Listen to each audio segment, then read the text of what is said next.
I, Police Colonel Hector U. Grijaldo, 3rd Level Officer, presently assigned a Personal Holding Administrative Unit, Camp Crame, Quezon City, after duly sworn to, under oath and in accordance with law, do hereby depose and states that I have been dedicated to public service for almost 30 years, and since I took my oath as cadet on June 1, 1995.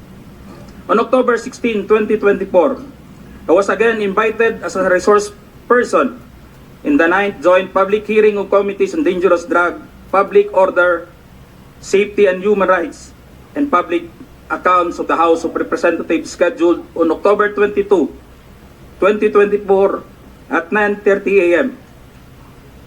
I, together with other invited PNP personnel, attended the joint hearing in the House of Representatives. After I answered questions related to extrajudicial killings and the reward system, I was approached by a security personnel while I was seated in one of the witnesses during the hearing. The said person told me that I was summoned by Congressman Dan Fernandez. I went out of the room with the security personnel. When we were outside, he told me to go to the left corridor and proceed straight to the end room. While walking, I saw other witnesses who were standing in the corridor, including my classmate, Major Portalesa and Captain Anova, who was wearing a PNP uniform, and the latter acknowledged me by saluting. When I entered the room, I saw 2 lawyers of Police Colonel Garma standing inside the room. One of the lawyers approached me and then asked me what we are going to talk about. I said I do not know. After a while, Kong Dan Fernandez entered the room and he asked me to sit beside him on his right side. And then Kong Abante entered the room, sat far end of the chair on the right. One of the lawyers of Police Karma stood near at my back. Kong Dan Fernandez put the paper he was holding on the table and told me, "Ito ang sasabihin mong statement na ito," while pointing on the paragraph on the paper. Ito ang supplemental affidavit ni Colonel Garma. Sabihin mo, alam mo ang reward system. I-confirm mo lang. Kong Dan told me to read the said affidavit. However, I asked the copy of affidavit he was showing to me to read it. He did not give it to me. The lawyer of Police Colonel Garma said, "Ikaw lang ang pwede magsabi niyan," sabi ni Colonel Garma. I was puzzled and I asked myself, why me?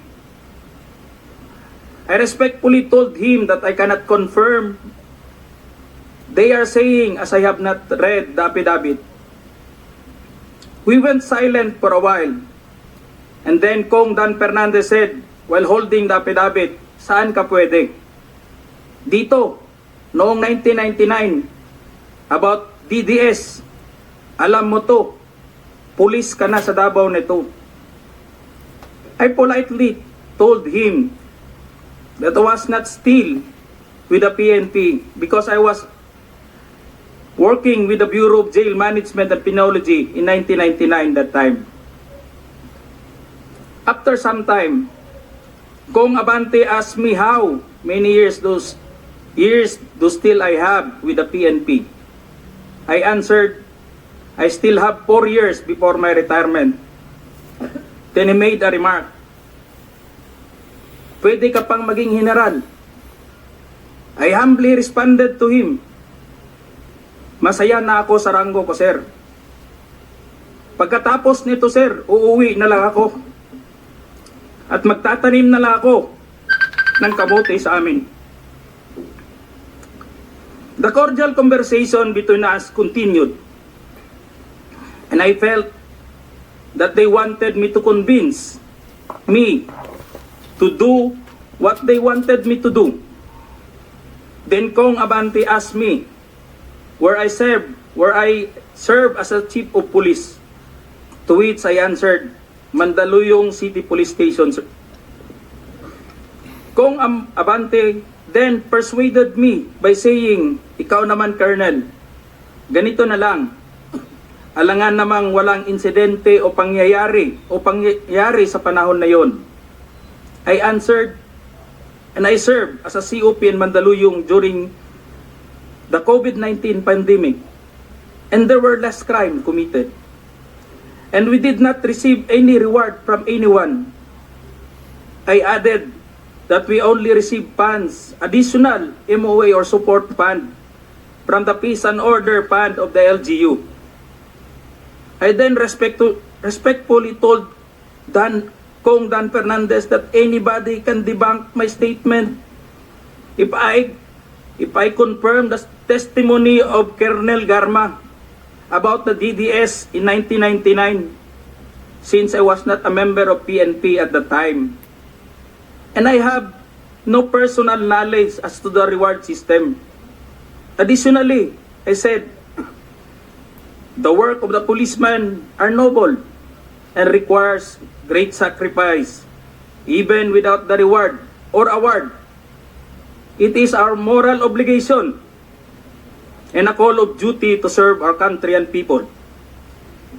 Then Kong Dan asked me, si Colonel Garma, anong masabi mo sa kanya sa Barayuga? I politely told him I cannot comment on the case. When I respectfully answered him, Sir, mahirap yan.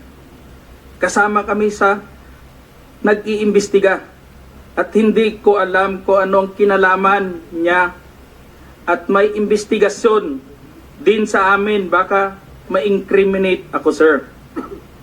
After the discussion, they did not give me a copy of the second affidavit of Police Colonel Garma. I felt that I disappointed them. Kong Dan Fernandez and Kong Abante left the room, while I and the two lawyers of Police Colonel Garma stayed in the room for a while.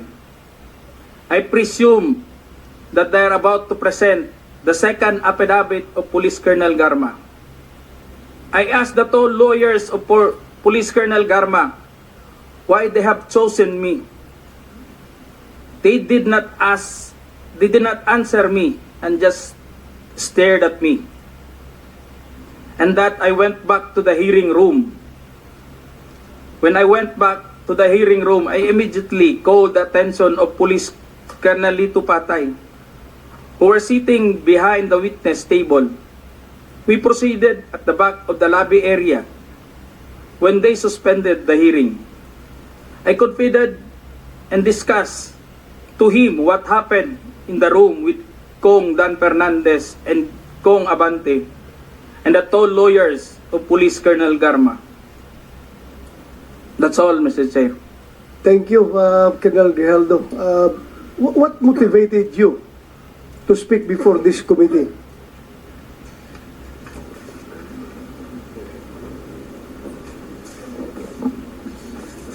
The time, Your Honor, I was insulted and it is very offensive, and I think it is inappropriate for anyone to act like that. So meaning you feel that you are being coached to make that statement? Yes, Your Honor. I feel I've been corrupted to make that statement, Your Honor. But Just because that time, habang nag-uusap-usap, habang nagkakaroon ng deliberation doon sa hearing, Your Honor, hindi ko alam kung may present nila si Colonel Garma that time, Your Honor. na mag-aano nung second supplemental ay yung supplemental affidavit niya. So do you feel harassed? Did you feel harassed? It's an harassment and very offensive, Your Honor, and uncalled for anybody. That time I was wearing my uniform You're wearing your as police uniform officer. and you are being told to lie. Parang Am I correct? gusto nilang magsisinungaling po ako, Your Honor. So, Colonel Grijaldo, I would like to thank you for your courage. I'm sure maraming police ngayon nanonood, and if you have observed, mabuti na nagsalita ka, dahil if you have observed the way they are treating policemen in the Quadcom, it's very hard. I feel them. I feel them. Because naging police rin ako. Kapag sasabihan ka lang, answer yes or no. You can only answer yes or no. You're not allowed to explain yourself. So, para bang you are being deprived. You are being deprived of your right to explain yourself. Kaya lalong-lalo na kapag ikaw itinuturuan na itong sasabihin mo, itong paragraph sasabihin mo, o dito, pwede ka ba dito?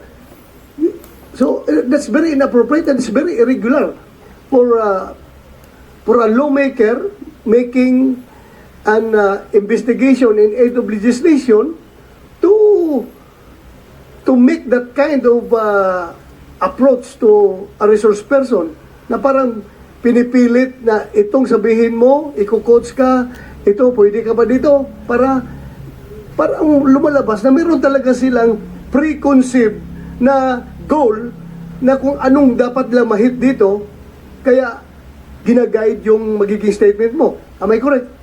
Yes, Your Honor.